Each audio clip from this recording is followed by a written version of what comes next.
Olá, alunos do sétimo ano. Espero que estejam todos bem, se cuidando. Hoje nós vamos estudar a expansão marítima europeia e as grandes navegações. Trata-se do momento em que os europeus passaram a conhecer outros mares, né, nunca antes navegados, como já dizia o poeta Camões, né, poeta português, porque os europeus não conheciam todos os continentes, não conheciam todo mundo como hoje, não sabiam do tamanho que o mundo era, né? Não conheciam os oceanos Atlântico, Pacífico, Índico, né? Apenas navegavam aí pelo mar Mediterrâneo, que é um mar fechado, muito mais fácil aí de navegar do que as correntes aí dos oceanos, né? Então, assim, que contexto que se deu essas grandes navegações, né? Essas navegações de longas distâncias, atravessando os oceanos, né? O continente europeu, né, a Europa, tinha passado por uma crise, né? A Europa Ocidental, né? A gente está falando, onde antes era o Império Romano do Ocidente, tá? Então, a Europa Ocidental tinha passado por uma crise no século XIV, envolvendo a Guerra dos 100 Anos, a peste negra, a fome, né? E justamente aí no século XV era o momento em que os reis estavam adquirindo poderes, né? Se fazendo obedecer aí por todos os seus súditos, fossem eles nobres, né? Mesmo que senhores feudais, fazendo com que o seu poder realmente alcançasse todo um território, né? Que, aliás, nesse momento estava sendo unificado, né? Tratava-se aí da formação das nações europeias, dos estados nacionais europeus, né?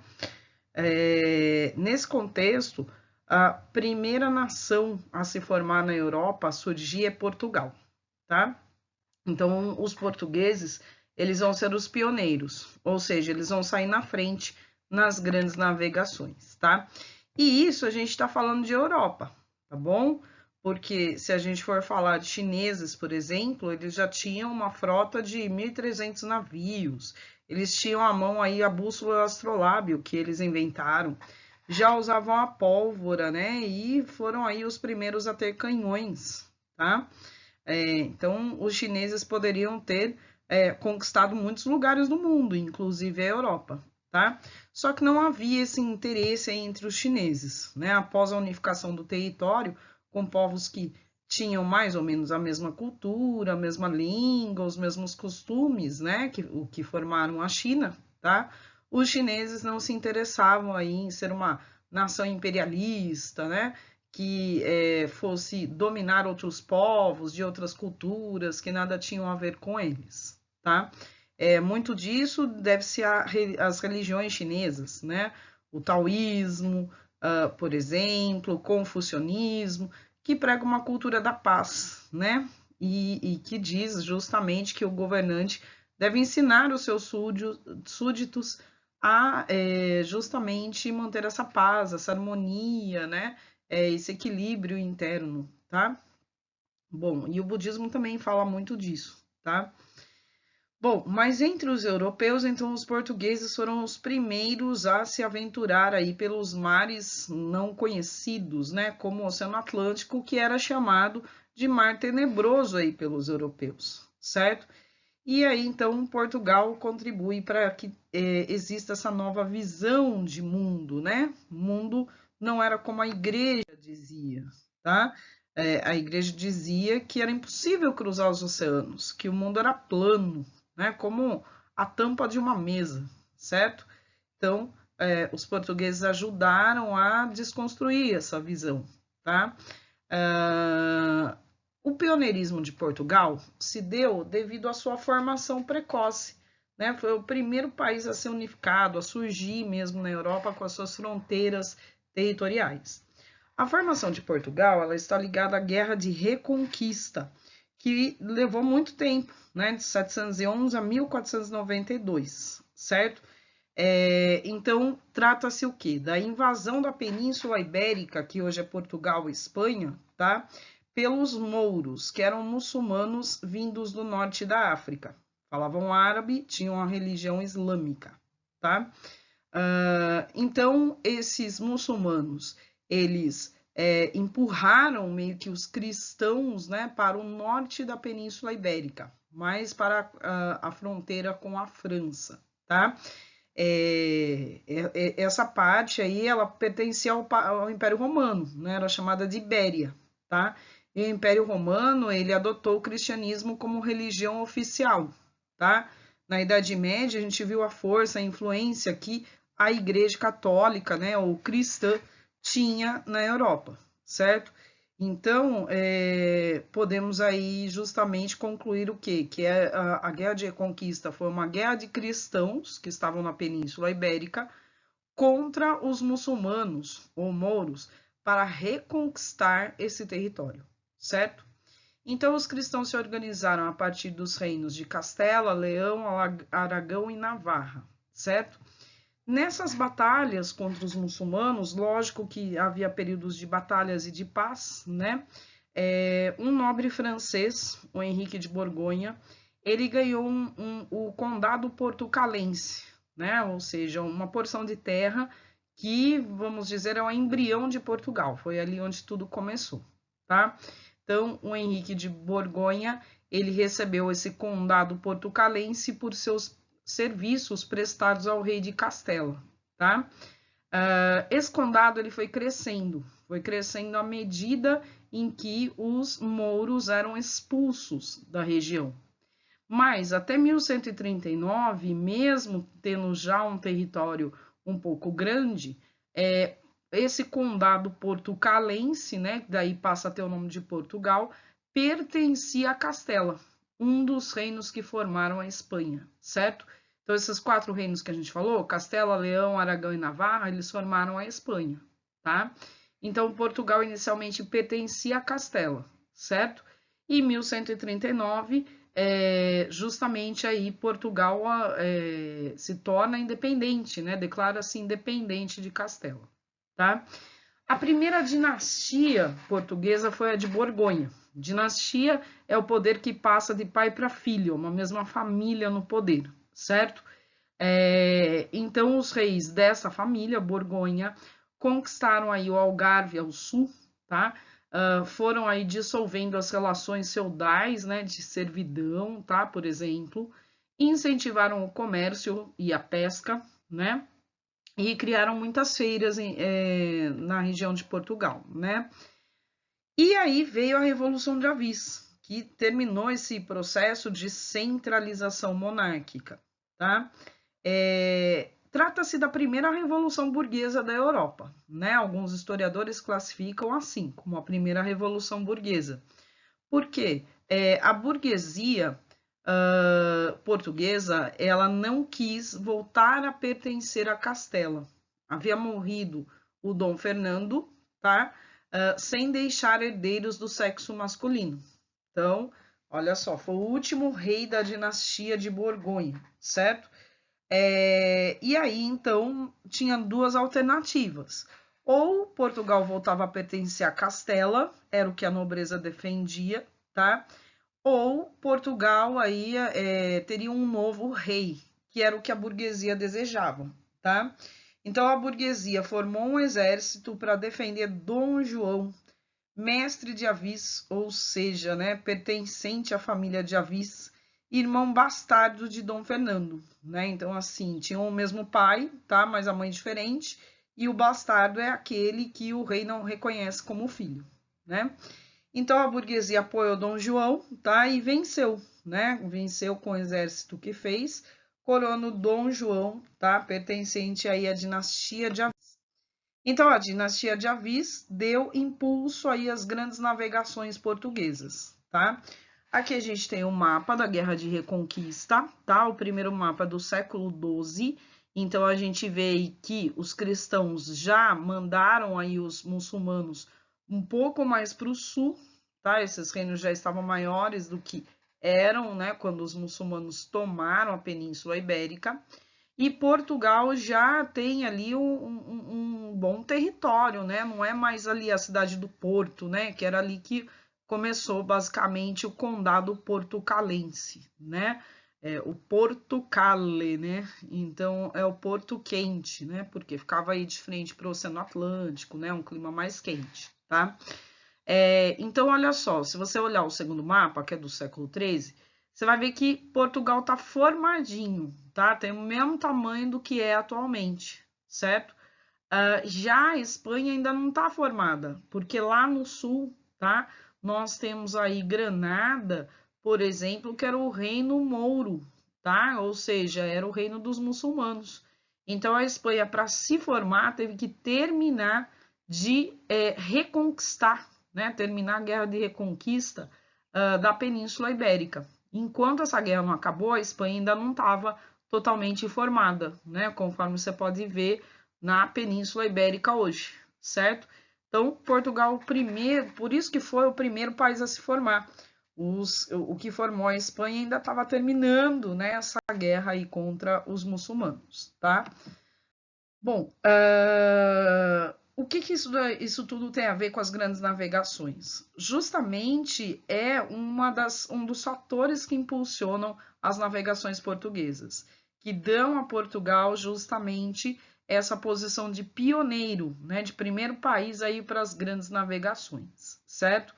Sob a dinastia de Avis, por exemplo, né, os reis da dinastia de Avis, houve uma aliança entre o rei e a burguesia, né? Essa revolução de Avis, ela começou em 1383, né? Século XIV, tá? E quando terminou, 2 anos depois, a burguesia estava muito fortalecida, né? Por esse poder do rei, né? Quer dizer, o rei fortaleceu o poder e beneficiou a burguesia, tá? Por quê? Tomou medidas aí para melhorar as finanças, o comércio, instituindo uma única moeda, não tinha que trocar mais moeda de cidade em cidade, um único sistema de pesos e medidas, que a burguesia não ia perder tanto assim, né, com esse sistema de pesos e medidas. A construção de pontes e estradas que facilitavam o comércio, tá? Leis únicas para todo o país, né? E aí isso também beneficia a burguesia no momento em que ela tem que apelar para uma corte, né? Aliás, para um juiz, né? Tá certo? E a burguesia, por outro lado, financiou o rei de Portugal, principalmente para que ele criasse um exército nacional, obras públicas, tá? Então, muito disso veio dos empréstimos ou do dinheiro doado, né, pelos burgueses, tá? Então, olha só, Portugal foi a primeira nação europeia, ou Estado Nacional Europeu, né? Estado com letra maiúscula sempre se refere a governo, tá? E uma nação é o quê? É o território geográfico unificado, mais a cultura comum e mais um único poder, um poder centralizado, tá? Mesmo que existam outros poderes nas cidades, nos estados, né? Como a gente tem hoje no Brasil, é um sistema misto daí, tá? Bom, então tinha toda essa centralização monárquica, tá? Enquanto isso, outras nações europeias ainda estavam aí lutando para se fortalecer, para formar realmente aí essa nação, ter esse poder centralizado, tá? A Espanha enfrentando os muçulmanos na continuidade da Guerra de Reconquista, a Inglaterra e a França envolvida na Guerra dos 100 Anos, a Itália eram reinos independentes que não estavam interessados em se unir, tá? Então, a gente tem aí Portugal como o primeiro país já unificado, né, com um único governo centralizado, em situação de paz interna, não estava mais envolvido em guerras, certo? E foi justamente esse um dos principais fatores para esse pioneirismo de Portugal nas grandes navegações. Essa centralização política precoce, né? Quer dizer, então, esse poder centralizado na figura do rei aí mais cedo do que em outros países, a questão de não estar em guerra, né? A situação de paz interna, e aí ajudou também a posição geográfica. Portugal estava voltado para o Oceano Atlântico, tá? E o contato com os mouros muçulmanos. Se a gente lembrar, a civilização árabe, ela melhorou muito as navegações, né?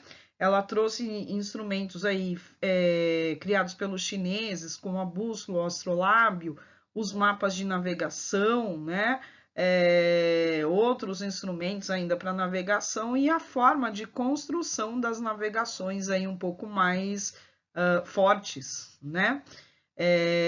Então, esse contato com os muçulmanos, ele favoreceu aos portugueses, né, alguns navegadores portugueses, o aprendizado de técnicas de navegação. Inclusive, havia uma espécie de escola de navegação em Portugal, né, chamada de Escola de Sagres. Não era exatamente uma escola, né, mas existia uma região de Portugal onde muitos burgueses, nobres, tá, não pessoas de camadas mais baixas, isso não mesmo, mas se reuniam aí justamente para falar, para discutir sobre essas técnicas de navegação utilizadas pelos árabes. Então, aí que se difunde esse conhecimento. Bom, estamos no início da Idade Moderna, e o início da Idade Moderna, ele é marcado aí por essa concentração de poderes na pessoa do rei, tá? Cada vez maior, que vai ser chamada de absolutismo monárquico, tá? Que significa o poder absoluto do rei, do monarca, tá? Monarquia, o poder do rei, né? Ou de uma só pessoa, que pode ter outro título também além de rei. O rei exercia todos os poderes, ele executava as leis, e isso ele já faria mesmo, seria a função dele, mas ele governava sem congresso, sem parlamento, sem deputados. Então era ele que fazia as leis, né? E as cortes judiciárias, tá, eram totalmente subordinadas à vontade do rei, né? Não iam contra a vontade do rei. Então o rei controlava todos os poderes, né? Por isso o poder absoluto do rei. Os reis absolutistas passam a interferir na economia, tá? Controlando preços, produção de mercadorias, né? E essa política econômica, ela é conhecida como mercantilismo, palavra que vem de mercado, tá? Então, os reis interferiam aí na economia e o mercantilismo tinha algumas características, né? Tipo, seguir uma certa cartilha.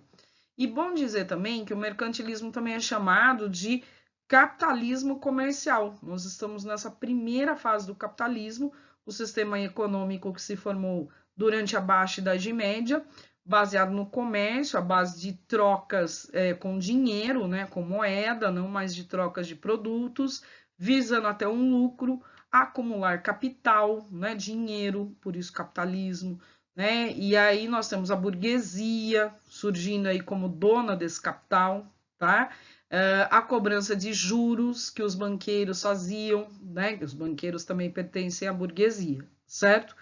Então, no mercantilismo, os governos europeus procuravam manter uma balança de comércio favorável, tá? O que é isso? O país tinha que gastar pouco e vender bastante, né? Então, a importação é o que você traz de fora do país. Tinha que ter poucas importações, tá?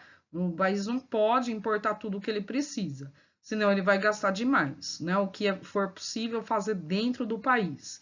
E exportar, vender, tá? Para fora do país, o máximo que pudesse, certo? Então, é a mesma coisa que quando você ganha um salário. Você ganhou um salário, se você gastar muito mais do que você ganha, você fica em déficit, ou seja, em saldo negativo lá no banco, né? E países que fazem isso, né, que não vendem tanto, que compram mais do que vendem, ficam em déficit, né? Ou que gastam mais do que arrecadam também, certo? E o ideal é até a situação contrária, o superávit. Imagina que você ganha um salário e você consegue economizar um bom tanto desse salário, né? Bom tanto que for, no final do mês. Então, você terminou o mês uma situação de superávit, né? Saldo positivo das suas contas. Assim que os países deveriam ser, né? Manter essa balança de comércio favorável. Contribuía para manter essa balança de comércio favorável a acumular metais preciosos, tá? Isso é chamado de metalismo, né? Que é o acúmulo de ouro e prata, né? Espanha e Portugal eles se apegaram muito a essa prática, tá? Tirando ouro e prata aí das colônias da América, né? Agora é o seguinte, não mantiveram esse ouro, tá? Porque não se preocupavam com essa balança de comércio favorável, tá? Países como França, como Inglaterra se preocupavam, né? Os reis de Portugal e Espanha compravam muito da Inglaterra, compravam da França e não faziam muitas manufaturas em seus países, certo? Outra coisa aí é que nós temos que faz parte dessa política mercantilista é o protecionismo econômico, tá? Então, o país cria barreiras comerciais para que produtos do exterior não façam concorrência com a economia local, tá? Então, é a questão das taxas alfandegárias, né? Que é a taxa de importação. Quando você traz alguma coisa de fora, você paga uma taxa de importação, que também é chamada de taxa alfandegária, né? Você passa na alfândega, né? Para registrar aquele produto. É óbvio que hoje em dia, né, a gente vai para países aí da América Latina, ou então traz assim uma só quantidade de algum produto, isso não é taxado com barreiras desse tipo, né, com taxas alfandegárias. Mas se a gente pensar na economia mesmo, né, nos comerciantes que importam esses gêneros, aí nós vemos que tem essa taxa, tá? Então, olha só, o que é o ideal? Se o país produz laranja, por exemplo, a laranja que vem de fora, ela tem que ser sobretaxada, ela tem que pagar muito para não concorrer, para realmente não entrar dentro do país e concorrer com os produtores de laranja do país, certo? Então, basicamente, é isso que é o protecionismo, certo? Os reis também fortaleciam aí a burguesia, mas determinadas famílias de altos burgueses. Eles concediam monopólio, quer dizer, exclusividade de produção de certas mercadorias a certas famílias de burgueses. Por exemplo, aqui no Brasil, primeiro foi explorado o pau-brasil, né? O rei de Portugal dava essa exclusividade de extração da madeira do Brasil a 5, 6 famílias de Portugal, tá? O rei podia fazer isso, porque ele interferia diretamente na economia, tá? Ao contrário de um governo que, por exemplo, promove o livre comércio, que é chamado de liberalismo, tá? Então, no mercantilismo, o governo interfere diretamente na economia. No liberalismo, que vai ter início depois, tá? No século XVIII, as teorias liberais, e mais atualmente, aí no século XX, o neoliberalismo, né? Um novo liberalismo, tá? Que eles pregam que o governo não interfere na economia, tá? Pode ter concorrência externa, se os comerciantes aí do país, donos de indústria do país falirem, o governo não tem nada a ver com isso, né? Porque o governo não interfere na economia, tá? E a outra característica do mercantilismo é o sistema colonial, tá? Então, olha só, as metrópoles são os países europeus que dominaram as colônias da América, certo? Então, Portugal e Espanha, por exemplo, né, que são as duas maiores metrópoles, tinham exclusividade de comércio sobre as suas colônias. Ou seja, a colônia só podia comprar desses países, só podia vender para esses países. E mais, as colônias eram proibidas de produzir manufaturas, certo? Então, manufaturas aí que são roupas, sapatos, ferramentas, móveis, enfim, tá? Então, o que acontece? Era proibido ter essa produção nas colônias. Tinha que vir tudo de Portugal, comprar tudo de Portugal. E aí a colônia só podia ter produto agrícola, de extrativismo, que nem a madeira de pau-brasil, tá? E aí, não é que esses produtos fossem baratos, né? O açúcar, o pau-brasil, mas eles eram muito mais baratos em relação às manufaturas. Então, a colônia, ela pagava caras importações e vendia relativamente barato aí os seus produtos agrícolas e de extrativismo, certo? Por isso que as colônias vão demorar para se desenvolver economicamente, né? Serão países atrasados economicamente, que demoram aí para iniciar o seu processo de industrialização, certo? Então, olha só, o que gerou essas grandes navegações europeias, essa ida aí para o desconhecido, para as chamadas Índias, né? O que era a Índia? Os europeus não conheciam o que era China, Japão, né?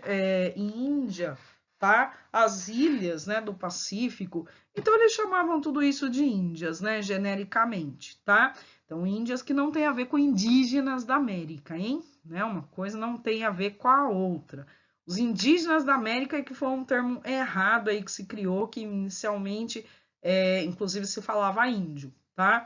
Agora, quem nasce na Índia é indiano, tá? E não índio, por favor, tá? Então, só para deixar bem claro isso. Então, o comércio europeu na Baixa Idade Média, ele se estrutura com esses produtos vindos do Oriente, que eram muito caros. As sedas, os tecidos finos, só os chineses sabiam produzir. Então, vinham da China pela rota da seda, né? Passando lá pelo Paquistão, Afeganistão, Irã, tá? E especiarias eram os temperos. Temperos aí muito importantes, né? Como cravo, canela, pimenta, gengibre, que eram utilizados para conservar os alimentos, a carne principalmente, né? Além de ervas medicinais. Só na Índia eram produzidos.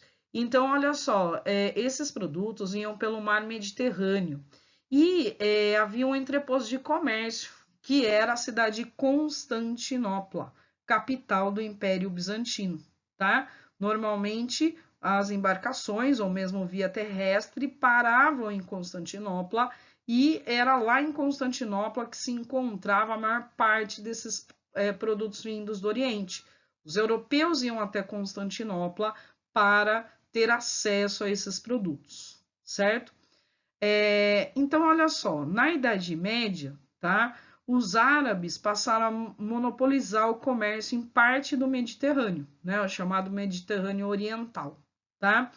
E dificultavam a obtenção de produtos pelos europeus. Ainda os europeus, especialmente as cidades italianas, conseguiram melhorar esse acesso, essa compra de produtos do Oriente, por quê? Porque na Quarta Cruzada, em 1202, as cidades italianas tomaram Constantinopla. Era como se elas estivessem reabrindo o mar Mediterrâneo ao comércio europeu, tá? Mas aí, o que aconteceu?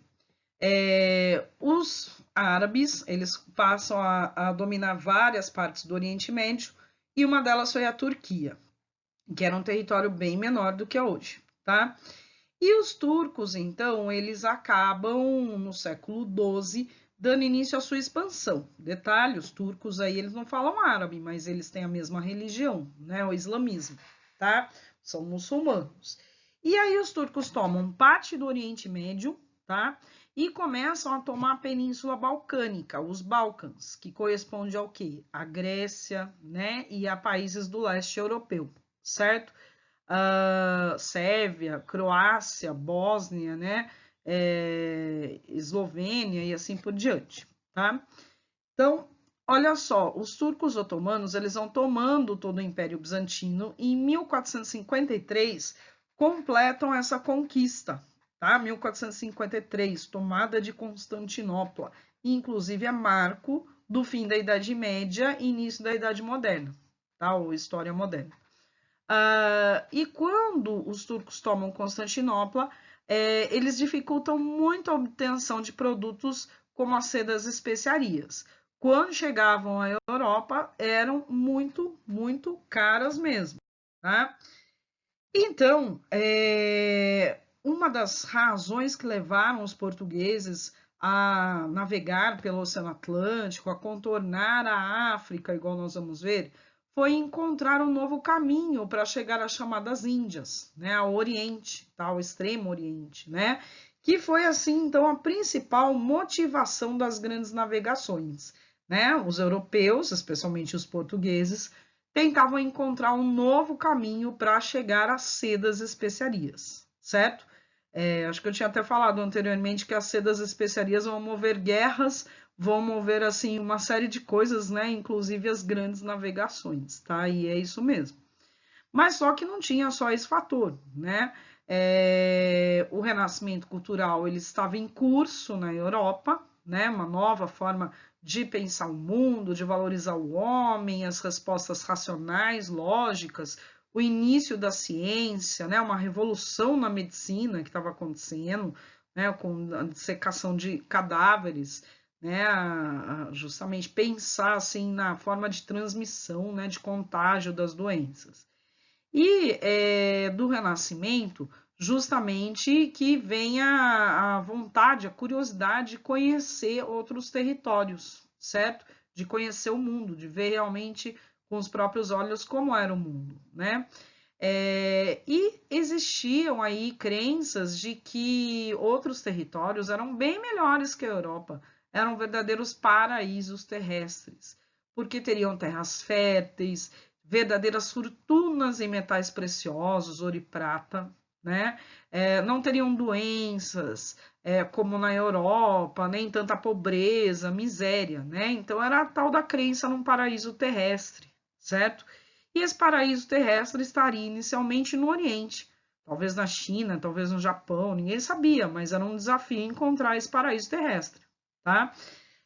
E é óbvio aí que esse paraíso tinha, não é só não as pessoas não trabalharem, né, não haver fome, não haver doenças, não haver miséria, como no paraíso descrito na Bíblia, né?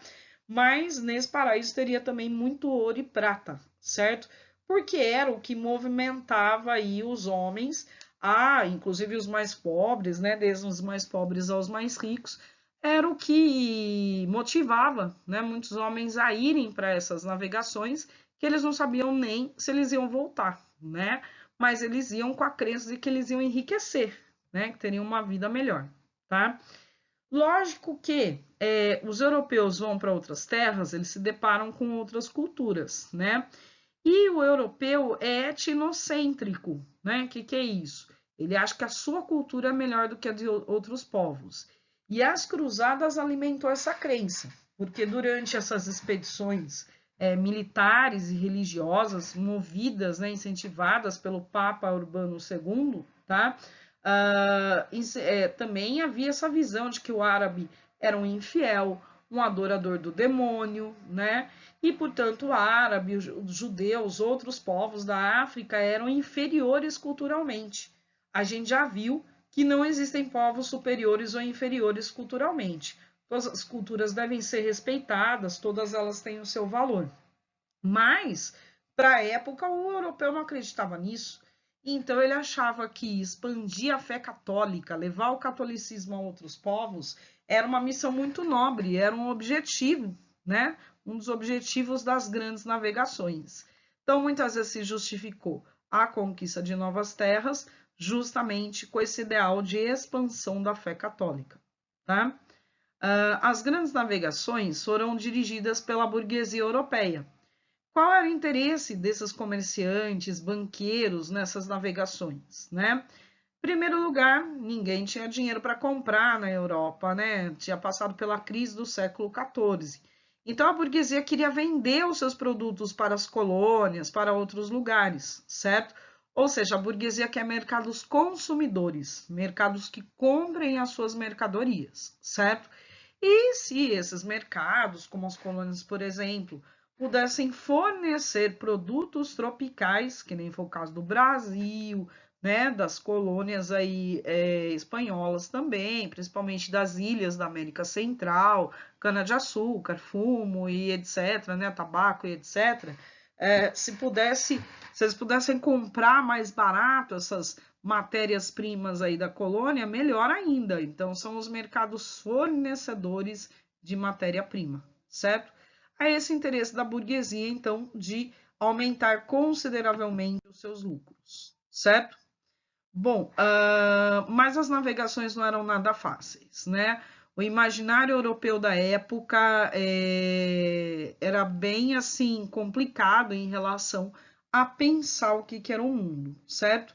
Os europeus conheciam muito pouco do mundo até o século XV, não sabiam que existia América, nem a Oceania, né? A Ásia eles achavam que era muito menor do que é, só conheciam aí até a parte do Oriente Médio e olhe lá, né?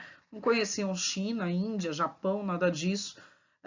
Da África, apenas o norte da África era conhecido, não tinham ideia do tamanho da África, tá?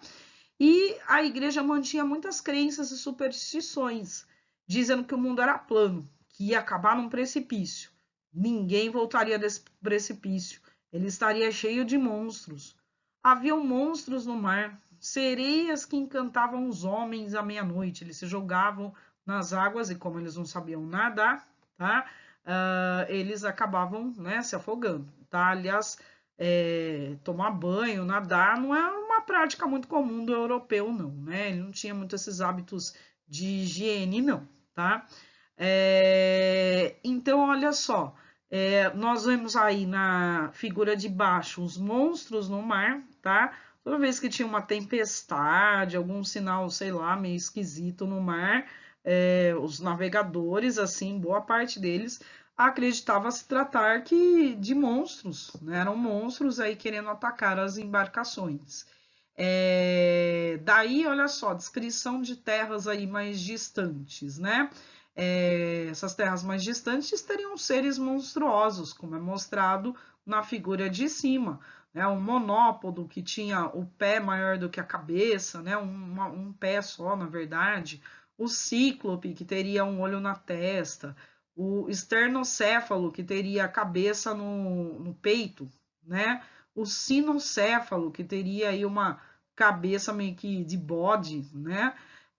Então eram seres monstruosos, deformados aí, né?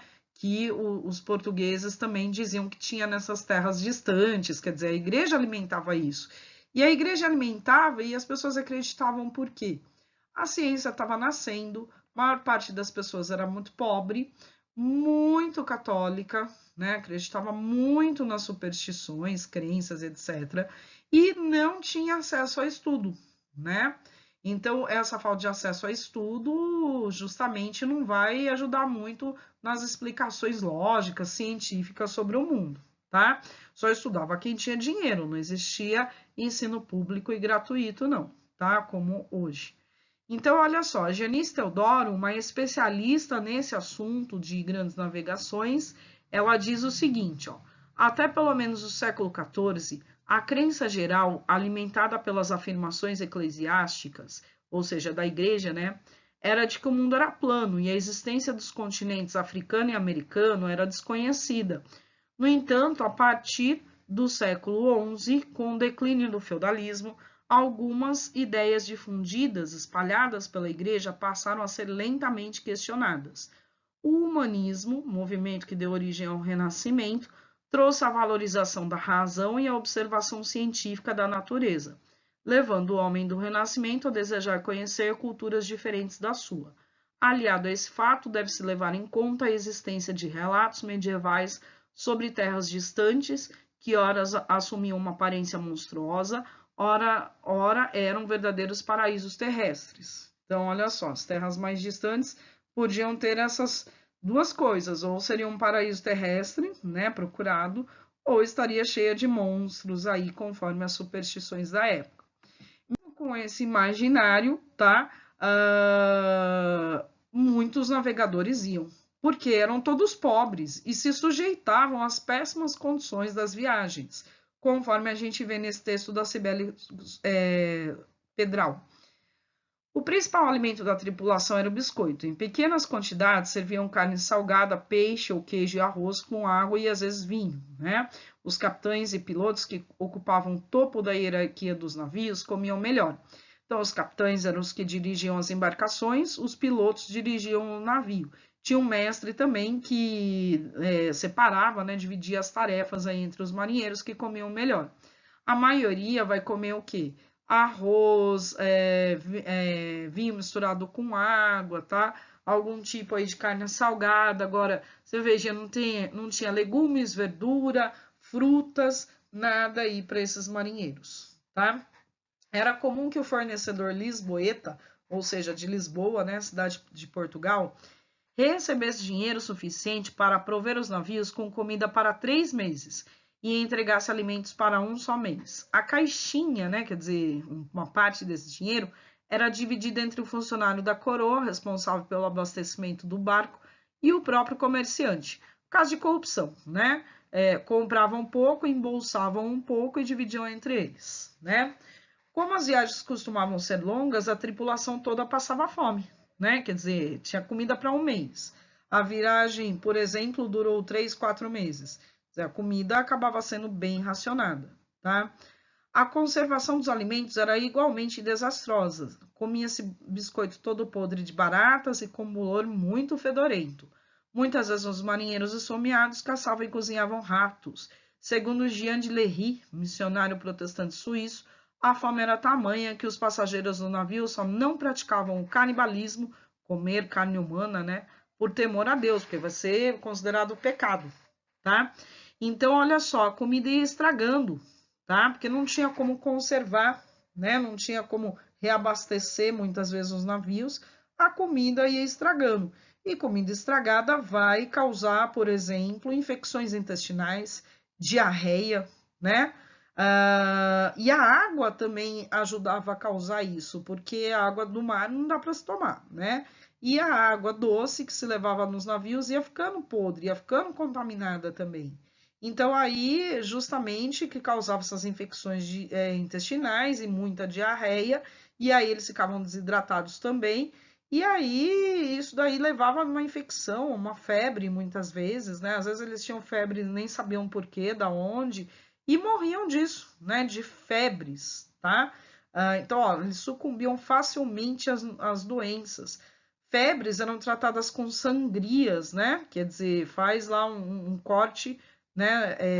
E tira o sangue da pessoa para ver se esse sangue se renova, né? Se ele se purifica. Mas isso não acontece. Isso era uma crença dos antigos mesmo, né? O escorbuto, né? A doença causada pela falta de vitamina C, respondia-se com cortes na gengiva, né? Então, o escorbuto era causado porque eles não tinham acesso às frutas, tá? Onde a gente tem a vitamina C. E aí, olha só, a vitamina C ela ajuda nessa coagulação do sangue, né? E aí o escorbuto ele vai causar uma infecção geral no organismo, um sangramento do nariz, das gengivas, tá? E a pessoa ela morre de infecção generalizada, né? Quando ela tem o escorbuto, tá? E morre facilmente, em pouco tempo, né? Inclusive. Ninguém quase sabia nadar nos navios, né? Se o navio afundasse, os marinheiros morriam às pencas, às vezes a alguns metros da praia, né? Como eu disse, não era a prática do europeu, né? Tomar banho, nadar no rio, né? Então eles não sabiam nadar mesmo, tá? Por isso que se os barcos naufragassem, e acontecia de muitos barcos naufragarem, eles morriam todos afogados, tá? Muitas pessoas se alistaram para ir nas caravelas, porque, devido à situação de pobreza da capital portuguesa do século XVI, que vivia à mercê da peste e da fome, a expectativa de vida média para um homem era de 30 anos. É de supor que para muita gente valesse o risco de uma viagem para as Índias. Então, olha só, né? Tinha peste, tinha fome na Europa, né? Por mais que essas viagens fossem arriscadas, muitos não voltassem.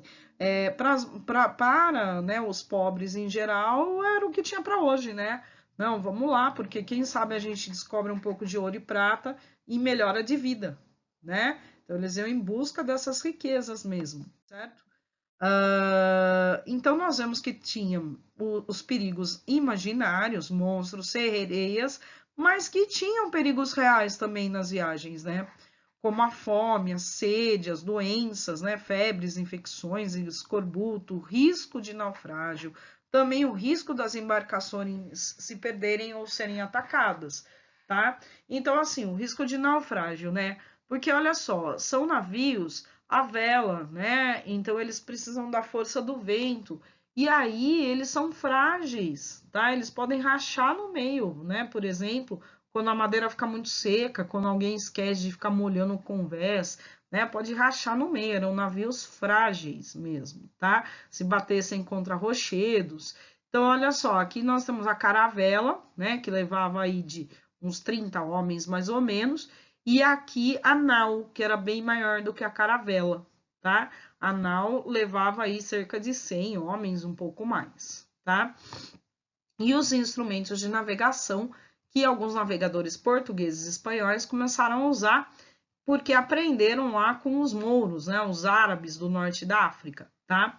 O astrolábio que dá a latitude, né? Esse instrumento foi inventado pelos chineses né? Então tinha que apontar para o alto e ver a sua posição aí em relação aos astros, né? As estrelas.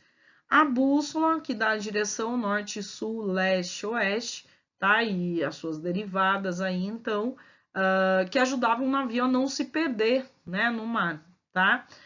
Mas mesmo assim, às vezes eles não sabiam usar, às vezes mesmo usando se perdiam, tá? E navegações serem atacadas, porque vai ter muita pirataria nos mares também, certo? Então, os portugueses, eles iniciam aí o périplo africano, né? O que é isso? Eles vão reconhecer sistematicamente o continente africano. Por quê? Era o caminho mais lógico. Você não vai pelo mar Mediterrâneo, o caminho mais lógico é o quê? É dar a volta no continente africano, pelo Oceano Atlântico, e chegar lá na Índia, vocês vão ver no mapa, tá? Então, os portugueses começam tomando Ceuta em 1415, depois eles transformam as ilhas da Madeira, Açores e Cabo Verde em suas colônias. Essas colônias elas vão produzir cana-de-açúcar bem antes do Brasil, tá? Por isso os portugueses já tinham experiência, né, nesse cultivo de cana-de-açúcar quando eles vieram para o Brasil, né? E aí por isso que eles introduziram a cana-de-açúcar aqui. Em 1434, o Gil-Eanes ultrapassou o Cabo Bojador e olha, isso daí é até lembrado no poema do Luiz Vaz de Camões, os Lusíadas, né? Quem quer passar além do bojador tem que passar além da dor, né? Por que ele fala isso? Porque muitos navegadores paravam ali, na primeira voltinha da África, né? As correntes marítimas levavam os barcos aí a bater nos rochedos e naufragar, tá? Muitos não voltaram aí desse Cabo Bojador, certo? Mas ultrapassando o Cabo Bojador, eles começam aí a explorar, né? Literalmente aí o litoral africano, tá? A costa da Guiné. E lá eles vão conseguir ouro, né? Porque os reinos africanos tinham muito ouro. Outros produtos também, né? Porque esses reinos africanos aí, eles tinham um comércio muito forte, muito poderoso, tá? Reinos como Benin, o Mali, né? Que vocês vão ouvir falar aí de África, né? Dos reinos africanos. Então, assim, a África era um continente que tinha muito comércio, tá? E escravos. Por que escravos? É que haviam prisioneiros de guerra na África que eram transformados como escravos. Os portugueses, mas não eram muitos não, tá? Os portugueses começaram a se valer dessa rivalidade entre povos africanos para trocar, conseguir esses prisioneiros de guerra. E aí eles deram início à escravidão negra, tá? Bom, então os portugueses eles vão dar a volta na África para chegar à Índia, né? Então é essa rota que eles seguem. Uma viagem importante foi a do Bartolomeu Dias, que ultrapassou o Cabo da Boa Esperança, que antes era chamado de Cabo das Tormentas, vocês vão ver no mapa. Depois, em 1498, o Vasco da Gama conseguiu finalmente chegar na Índia, e a viagem do Pedro Álvares Cabral, que tomou posse do Brasil em 22 de abril de 1500, tá? Mas vamos... Bom, então olha só, a gente falou das navegações portuguesas e em relação às navegações espanholas, né? A Espanha, ela saiu depois de Portugal aí, nessa questão das navegações, né? Portugal foi o pioneiro. Porque a Espanha até 1492 estava envolvida na Guerra de Reconquista, certo? Estava reconquistando a Península Ibérica que estava tomada pelos mouros, certo? Granada, e está errada a palavra ali, foi o último reduto dos mouros que eles tomaram. Nesse mesmo ano, um navegador italiano, Cristóvão Colombo, foi pedir emprego na Espanha, na corte espanhola, né, para os reis espanhóis. Ele já tinha passado por Portugal e os portugueses disseram que ele era louco, porque ele falou que ia navegar do Ocidente para o Oriente, dando a volta ao mundo. Dando a volta ao mundo? Não, peraí. A igreja dizia que o mundo era plano, tá? Como se fosse um quadrado aí. Se navegasse muito no mundo, ia cair num precipício que não tinha volta, cheio de monstros.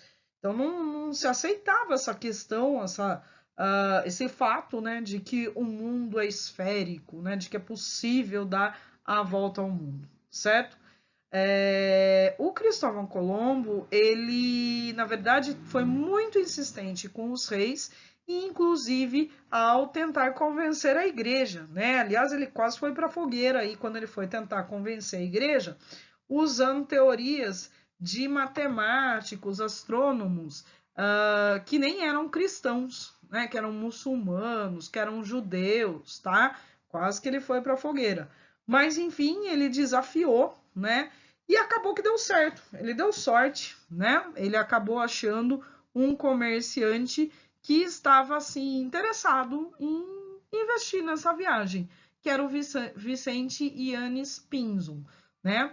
Então, assim, o Pinzon ele falou, olha, a gente não tem muito a perder, e se a gente ganhar, a gente vai ganhar bastante.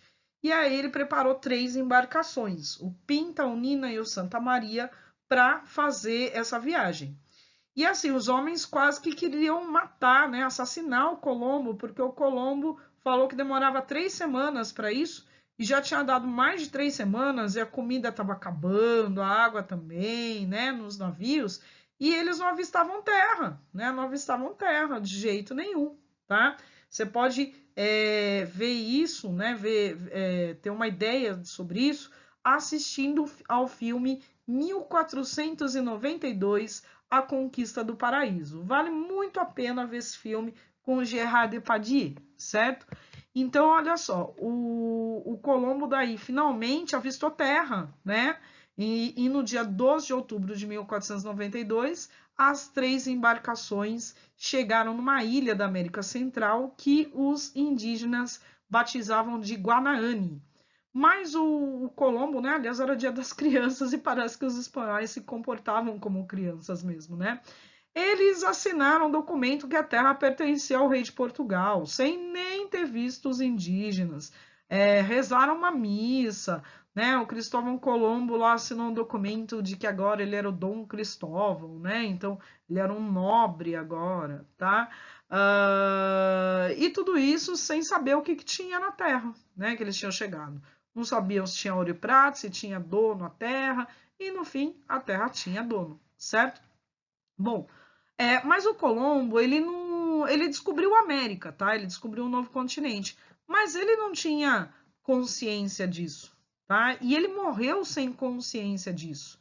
Ele achava que ele tinha chegado na Índia, por isso que ele chamou os habitantes de índios, certo? Por isso que é errado falar índios, né? A gente pode falar astecas, maias, incas, né? Guaranis, por exemplo, tá? Os Auaguajá, os Chavante, né? É melhor a gente falar isso, porque cada nação indígena tem a sua cultura, né?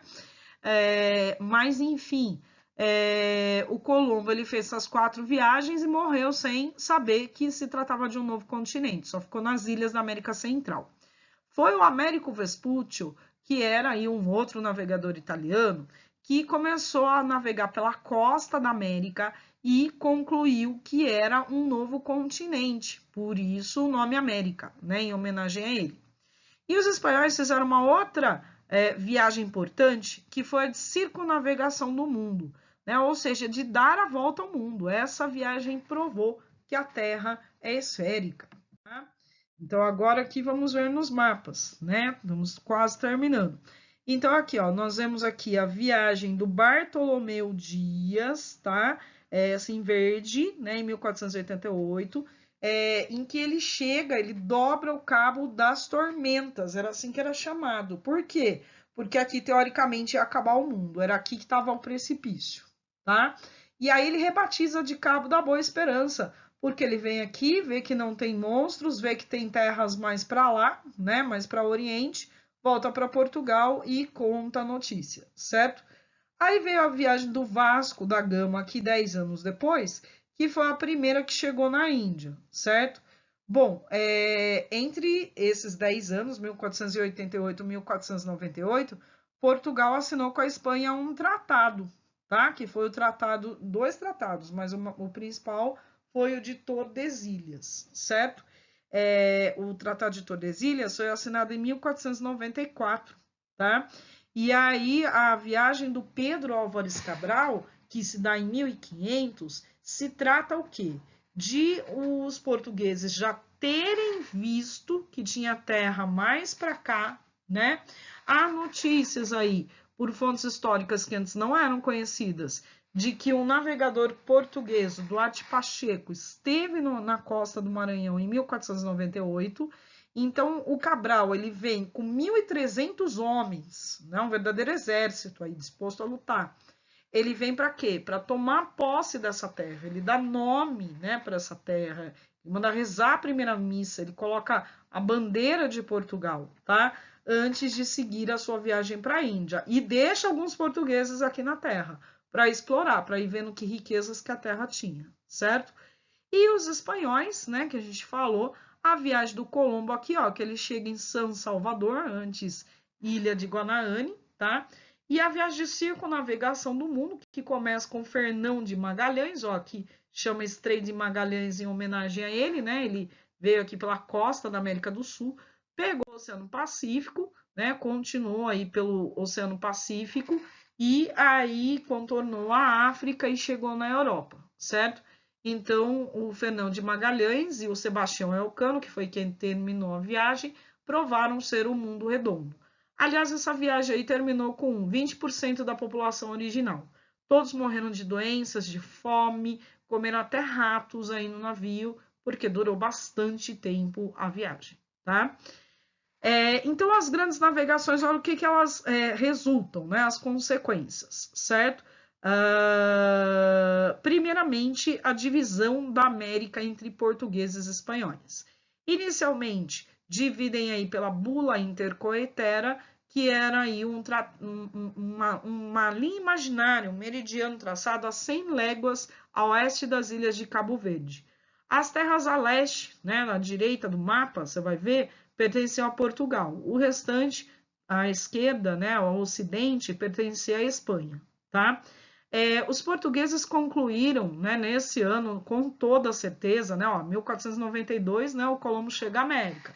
E os portugueses acho que foram conferir, né, provavelmente, se tinha terras também aí mais ao ocidente, e eles exigem que seja feito um novo tratado e esse meridiano vá mais adiante. Então, aí o Tratado de Tordesilhas coloca essa ilha imaginária a 370 léguas a oeste de Cabo Verde, né, ou seja, mais distante. Agora, detalhe, nenhum dos dois países, nem Portugal nem Espanha, perguntou para os indígenas o que eles achavam disso, né? Afinal de contas, a terra já tinha dono. A outra questão aí é que muitos países não aceitaram o Tratado de Tordesilhas. O rei da França vai dizer, eu quero ver no Testamento de Adão, na Bíblia, como é que Deus faria a divisão do mundo, né? Se ele ia dividir para Portugal e Espanha. E o rei da França e outros países também falavam o seguinte, a terra é de quem ocupa, né? O uti possidetis, a posse útil da terra. Por isso eles invadiram a América, francês, holandês e inglês, tentaram fundar colônias aqui, às vezes bem sucedida, às vezes não, tá? Então aqui a gente vê o mapa dos dois tratados, ó, a bula intercoetera, que vai estar a 100 léguas, então Portugal aqui só tinha a África, os domínios africanos, não tinha nada da América, né? Olha aqui, para a esquerda, a América era tudo da Espanha, tá? E aí o Tratado de Tordesilhas, 1494, um ano depois, que muda, né? A linha vai mais para frente, 370 léguas a oeste de Cabo Verde. Bom, portugueses e espanhóis não sabiam o tamanho da América, né? Portugueses só viram o quê? Que eles iam ter um pouco do litoral do Brasil. Para eles estava bom, né? Eles não sabiam do tamanho que era o Brasil. E depois nem portugueses vão respeitar aí com o tempo esse Tratado de Tordesilhas. Tanto é que a gente vê que o Brasil tem o tamanho que tem hoje, tá? Mas a maior parte da América, olha só, a América espanhola, era todo o resto da América. A América portuguesa era o quê? Só esse litoralzinho aqui do Brasil, tá certo? Pois bem. Então aí, olha só, chegamos também em algumas outras conclusões a respeito aí das grandes navegações, né?